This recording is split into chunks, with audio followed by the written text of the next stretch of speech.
చిన్నదానా నీ ఇంటి దారిలోనా పసోడై పాడుకోనా రింగా రింగా బిర్రాన చేరుకోనా నీ ముందు నిల్చుకోనా చేసి ఎత్తుకోనా బంగారంగా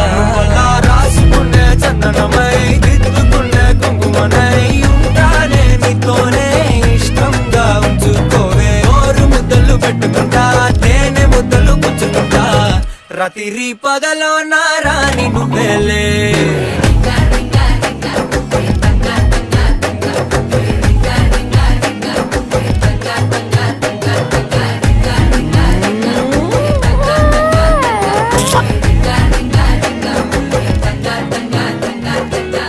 జాలిగా இருந்துச்சு.